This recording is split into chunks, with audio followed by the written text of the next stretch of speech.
नमस्कार, welcome to my YouTube channel. ये second chapter है लासा की ओर और इसके लेखक है राहुल सांकृत्यान। तो कुछ राहुल सांकृत्यान के बारे में पढ़ लेते हैं कि राहुल सांकृत्यान का जन्म है वो 1893 ईस्वी में गिन्नीहाल गांव, पंधहा जिला आजमगढ़ उत्तर प्रदेश में हुआ था। उनका पैतृक गांव कनेला था। उनका मूल नाम केदार पांडे था। उनकी शिक्षा काशी, आगरा और लाहौर में हुई थी। सन 1930 में उन्होंने श्रीलंका जाकर बौद्ध धर्म ग्रहण कर लिया। तब से उनका नाम राहुल सांकृत्यान हो गया था।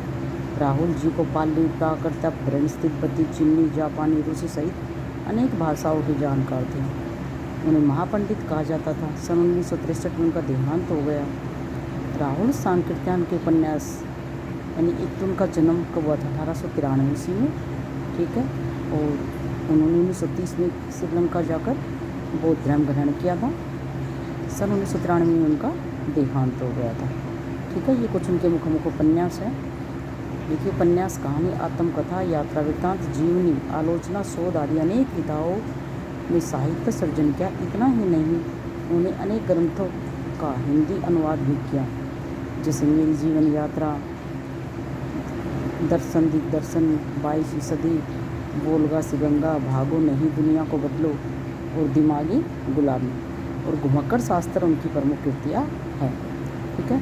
साहित्य के अलावा दर्शन, राजनीति, धर्म, इतिहास, विज्ञान आदि विभिन्न विषयों पर भी राहुल जी द्वारा रचित पुस्तकों की संख्या लगभग 150 है, ठीक है। यानी वो कह रहे हैं कि इनके साहित्य के अलावा भी उनकी दर्शन, राजनीति, धर्म, इतिहास, विज्ञान विभिन्न विषयों की राहुल द्वारा रचित पुस्तकों की संख्या कितनी है? 150 है, 150 है। राहुल जी ने बहुत ही लुप्तप्राय सामग्री का उद्धार कर अत्यंत महत्वपूर्ण कार्य किया है। यात्रा वृत्तांत लेखन में राहुल जी का स्थान अन्यतम है। उन्होंने घुमक्कड़ी का शास्त्र रचा और उससे होने वाले लाभों का विस्तार से वर्णन करते हुए मंजिल के स्थान पर यात्रा को घुमक्कड़ का उद्देश्य बताया। तो ये है एक चैप्टर, आगे हम इसको चैप्टर कराएंगे, ठीक है। देखिए, लहासा की ओर, वह नेपाल से तिब्बत जाने का मुख्य रास्ता है। फरी कलीडपोड़ का रास्ता जब नहीं खुला था, यानी कलीडपोड़ का रास्ता जब नहीं खुला था तो नेपाल ही नहीं, हिंदुस्तान की भी चीज़ें इसी रास्ते तिब्बत जाया करती थी, ठीक है। रास्ता कहाँ का था? नेपाल का था। यह व्यापारिक ही नहीं, सैनिक रास्ता भी था। इसलिए जगह जगह फौजी चौकियाँ और किले बने हुए हैं, जिनमें कभी चीनी पलटन रहा करती थी। आजकल बहुत से फौजी मकान गिर चुके हैं। दुर्ग के किसी भाग में जहाँ किसानों ने अपना बसेरा बना लिया है, वह घर कुछ आबाद दिखाई पड़ते हैं। ऐसा ही परित्यक्त एक चीनी किला था, ठीक है, एक चीनी किला था। हम वह चाय पीने के लिए ठहरे। तिब्बत में यात्रियों के लिए बहुत सी तकलीफ़ें भी हैं और कुछ आराम की बातें भी। ये लेखक बता रहा है जो नेपाल से तिब्बत जाने का मुख्य रास्ता था फरीक कलीफोर्ड का, तो वहाँ का रास्ते के बारे में ये बता रहे हैं, ठीक है। कह रहे कि हम चाय पीने के लिए कुछ टाइम के लिए वहाँ ठहरे। तिब्बत के यात्रियों के लिए बहुत सी तकलीफ़ें भी हैं और कुछ आराम की बातें भी। वहाँ जाति पाति, छुआछूत का सवाल ही नहीं है और न औरतें पर्दा करती हैं। बहुत सी नियम श्रेणियों में भिखमंगे लोग चोरी के डर से घर के भीतर ही नहीं आने देते, यानी वहाँ पर कुछ आराम की चीज़ें भी है और कुछ तकलीफ देने लायक चीज़ें भी हैं।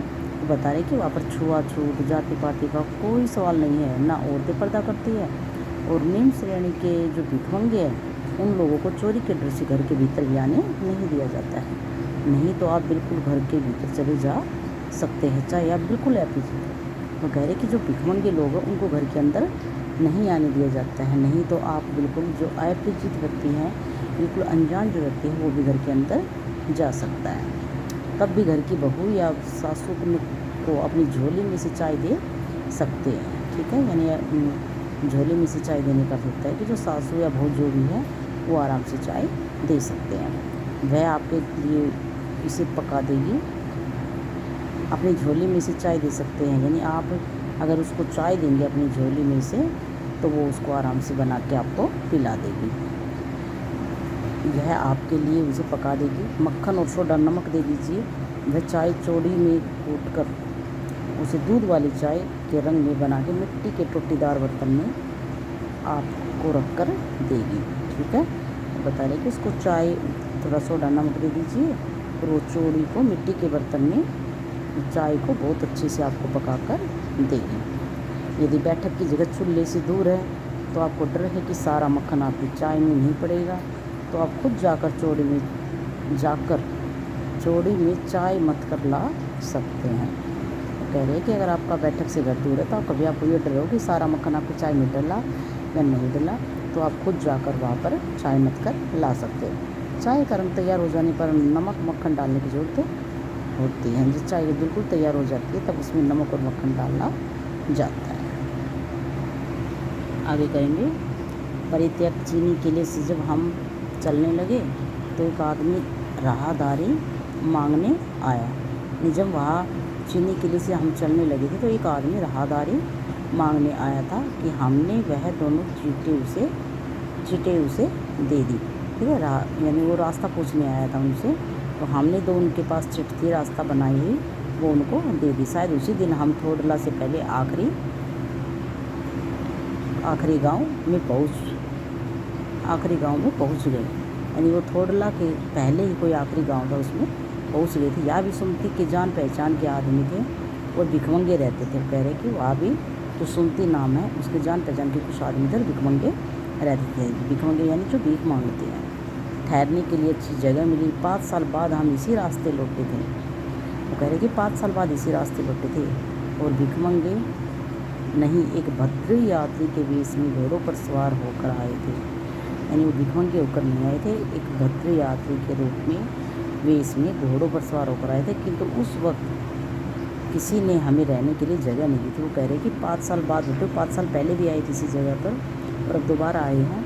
उस समय वो भद्र यात्री के वेश में घोड़ों पर सवार होकर आए थे, लेकिन उस समय गांव में रहने के लिए उन्हें जगह नहीं दी गई थी और हम गांव के सबसे गरीब झोपड़े में ठहरे थे। और ये गाँव के सबसे जो गरीब झोपड़ा था उसमें हम ठहरे थे।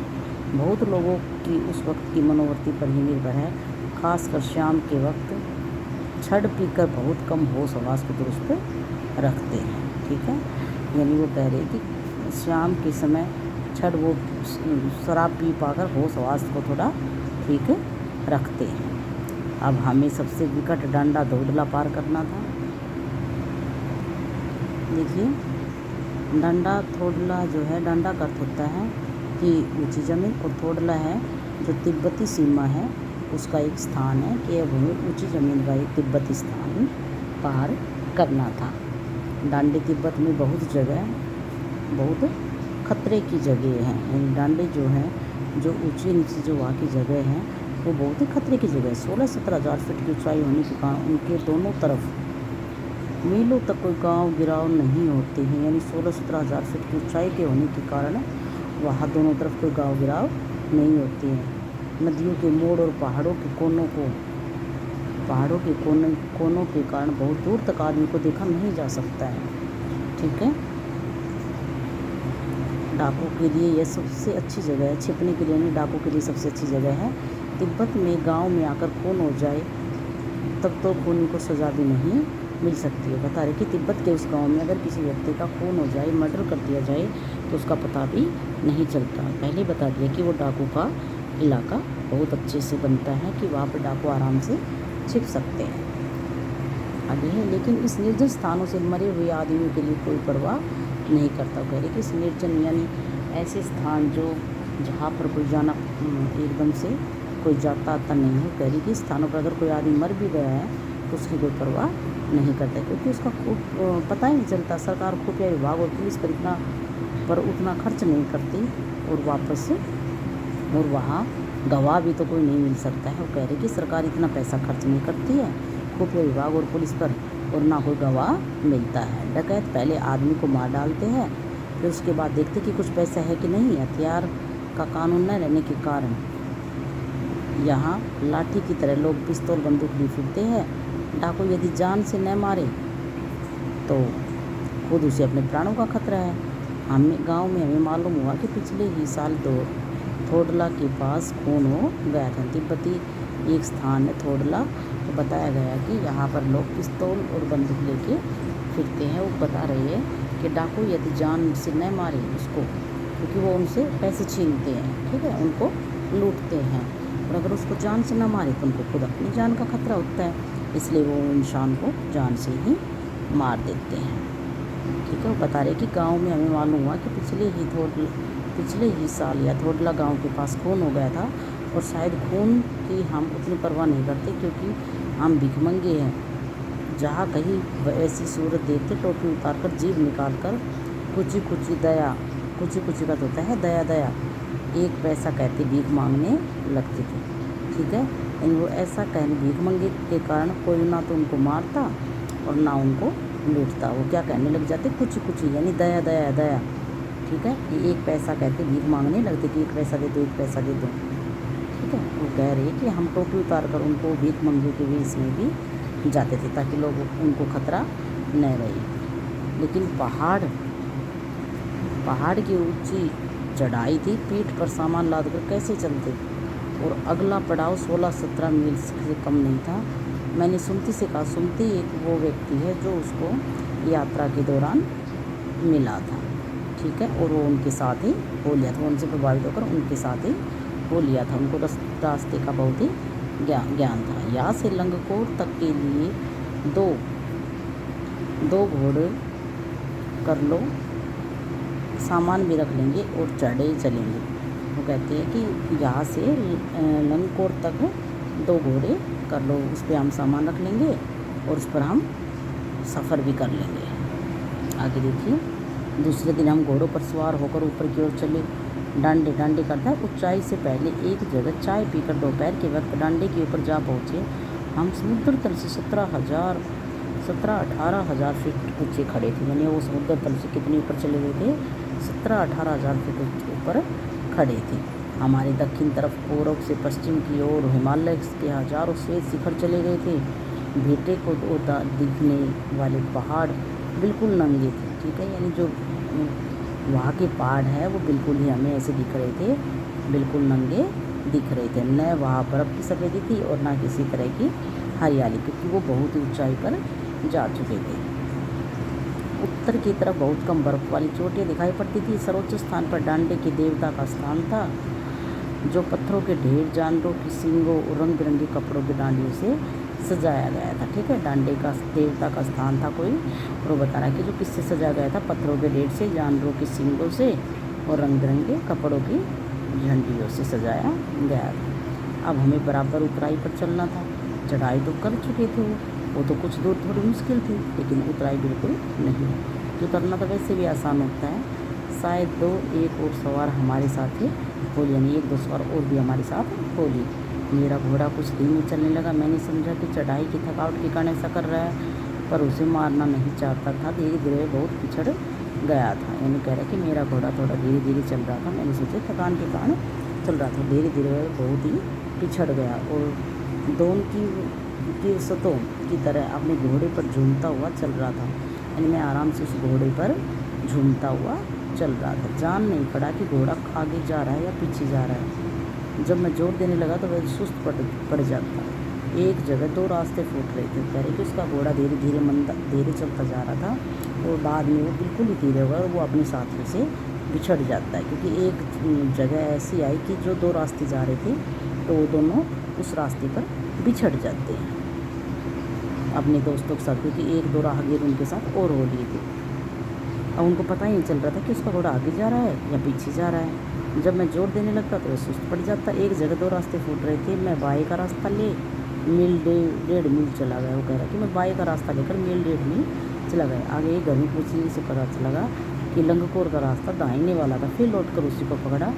4-5 बजे के करीब मैं गाँव से मील भर पर था। वो कह रहा है कि वो अपनी साथी से बिछड़ जाता है और लंगकोर का रास्ता दाहिने वाला था। 2 रास्ते थे, उनके दोस्त दाहिने वाले रास्ते से चले गए और वो बाएं रास्ते से कहीं और पहुंच गए। 1.5-2 मील जाने पर जो उन्हें कुछ नज़र नहीं आया तो उन्हें किसी गांव में पता चला कि वो दाहिने वाला रास्ता लंगकोर का था। फिर लौटकर उसी को पकड़ा। 4-5 बजे के करीब गांव से मील भर पर था, यानी 4-5 बज गए थे और गांव से बस मील भर दूरी पर था। तो सुमति इंतज़ार करते हुए मिले। सुमति वह इंतज़ार कर रहे थे। मंगोलों का मुँह तो वैसे ही लाल होता है, अब तो वह पूरे गुस्से में था। उन्होंने कहा, मैंने 2 टोकरी कंडे फूँक डाले, 3-4 बार चाय को गर्म किया। मैंने बहुत नरमी से जवाब दिया। ठीक है, वो कह रहे कि मैंने 2 कंडे फूँक डाले, यानी तुम्हारे लिए चाय भी पी ली हमने और गरम गरम करके इतने कंडे फूँक डाले और तुम आए नहीं। ठीक है, यानी वो ईंधन का रूप है। वो कह रहे कि कंडे फूँक डाले। अब तो पूरे गुस्से में था, कह रहा है कि मंगोलों का मुँह तो वैसे लाल होता है, और पूरे गुस्से में था। उसको कहता है कि चाय को कितनी बार गर्म कर लिया। मैंने बहुत आराम से जवाब दिया कि इसमें मेरा कोई कसूर नहीं, मैं तक देख नहीं रहे कि कैसा घोड़ा मिला मुझे, मैं तो रात तक पहुँचने की उम्मीद रखता था। खैर, सुनते को जितनी जल्दी गुस्सा आता था उतनी जल्दी वह ठंडा भी हो जाता था। उसने लंगोर में वह एक अच्छी जगह ठहरे थे, यहाँ भी उनके अच्छे यजमान थे। पहले चाय सत्तू खाया, फिर रात को गर्मा गर्म थुक्पा पिलाया गया उसको। ठीक है, यानी पहले उनको चाय सत्तू वहाँ का खाना है, फिर चाय सत्तू खाया गया। तो ये यहाँ पे सत्तू का है, वहाँ पे भुने हुए जो चने थे, ठीक है, उनके गेहूँ का जो आटा था उनका सत्तू बनाया जाता है। और रात को गर्मा गर्म थुक्पा, यानी उन्हीं चने का आटे का वो उनको बनाया गया खाना, और मांस हो गया उसमें और उनको पिलाया गया। आगे चलेंगे। अब हम तीगरी के विशाल मैदान में थे, जो पहाड़ों से घिरा टापू सा मालूम होता था। इसमें दूर एक छोटी सी पहाड़ी मैदान के भीतर दिखाई पड़ती है। उसी पहाड़ी का नाम है तीगरी समाधिगिरी। आसपास के गांव में भी सुमती के कितने भी यजमान थे। करके आसपास के जो गांव थे उसमें सुमती के बहुत ज़्यादा जानकार थे, यानी भगत करने वाले थे। कपड़े की पतली पतली चिरी बत्तियों के गंडे ख़त्म नहीं हो सकते थे, क्योंकि बोध गया से लाए कपड़े ख़त्म हो जाने पर किसी कपड़े से बोध गया गंडा बना लेते और वह अपने यजमानों के पास जाना चाहते थे। यानी वो गंडे बना बना के लोगों को देते रहते और उसके गंडे ख़त्म ही नहीं हो रहे थे। मैंने सोचा यह तो हफ्ता भर उदम ये लगा देंगे। मैंने उनसे कहा कि जिस गांव में ठहरना हो उसमें भले ही गंडे बांट दो, मगर आसपास के गांव में मत जाओ, इसके लिए मैं तुम्हें लहासा पहुँचकर रुपये दे दूँगा। कह रहा कि तुम आसपास के गांव में मत जाओ, तुम जहाँ रुक रहे हो सिर्फ उनको गंडे बांट दो। ठीक है, तुम ये जो कमा रहे हो पैसे ऐसे, वो मैं तुम्हें वैसे ही लहासा पहुँचकर दे दूँगा। सुनते ने स्वीकार किया, ठीक है। दूसरे दिन हमने भरिया यानी कुली, भरिया का होता है कुली, ढूंढने की कोशिश की, लेकिन कोई नहीं मिला। सवेरे ही चल दिए तो अच्छी थी, लेकिन अब 10-11 बजे की तेज़ धूप में चलना पड़ा था। तिब्बत की धूप भी बहुत कड़ी मालूम होती है। यदि थोड़े से भी मोटे कपड़े से सिर को ढाक ले तो गर्मी ख़त्म हो जाती है। और आप 2 बजे की सूरज को मुँह करके चल रहे हैं। ललाट धूप से जल रहा था और पीछे का कंधा बर्फ़ हो रहा था। हम कह रहे हैं कि बिल्कुल धूप में वो अब उन्होंने सफ़र शुरू किया। फिर हमने पीठ पर अपनी अपनी चीज़ें ला दी। डंडा हाथ में लिया, गोली तो उनको मिला नहीं, तो उन्होंने खुद ही अपनी चीज़ें पीठ पर लाद दी और चल पड़े। यद्यपि सुमती के परिचित तिगरी में भी थे, लेकिन वह एक और यजमान से मिलना चाहते थे, इसलिए आदमी मिलने का बहाना कर शेखर विहार की ओर चलने के लिए कहा। तिब्बत की ज़मीन बहुत अधिक बड़ी छोटे बड़े जागीरदार में बटी हुई है। इन जागीरों का बहुत ज़्यादा हिस्सा मठों के हाथ में है। अपनी अपनी जागीर में हर एक जागीरदार कुछ खेती खुद भी क्या करता है, जिसके लिए मजदूर बेगार में मिल जाते हैं। खेती का इंतज़ार देखने के लिए वहाँ कोई भिक्षु भेजा जाता है, जो जागीर के आदमियों के लिए राजा से कम नहीं होता। शेखर की खेती के मुखिया भिक्षु नाम से बड़े भद्र पुरुष थे। वह बहुत प्रेम से मिले। हालांकि उस वक्त मेरा भेष ऐसा नहीं था कि उन्हें कुछ ख्याल करना चाहिए था। यहाँ एक अच्छा मंदिर था, इसमें कंजूर यानी बुद्ध वचन अनुवाद की हस्तलिखित 103 पोथियाँ रखी हुई थी। और मेरा आसन भी वहाँ लगा। वह बड़े मोटे कागज़ पर अच्छे अक्षरों में लिखी हुई थी। एक एक पोथी 15-15 सेर से कम नहीं रही होगी। ठीक है, एक एक पोथी 15-15 से कम नहीं होगी। आगे देखिए। यजमानों से सुमती ने फिर आसपास अपने यजमानों के पास जाने के बारे में पूछा। मैं अब पुस्तकों के भीतर था, इसलिए मैंने उन्हें जाने के लिए कह दिया। वो पुस्तक के भीतर था, मैंने उन्हें पढ़ रहा था, इसलिए उसमें जाने के लिए कह दिया। दूसरे दिन वह गई। मैंने समझा कि 2 दिन लगेंगे, लेकिन वह उसी दिन दोपहर बाद चले गए। तीगरी गांव से बहुत दूर नहीं था। हमने अपना सामान पीठ पर उठाया और भिक्षु नंदी से विदाई लेकर चल पड़े। ठीक है, तो यहाँ पे हमारा चैप्टर होता है कंप्लीट। आई होप आपको समझ आ गया हो। Thank you.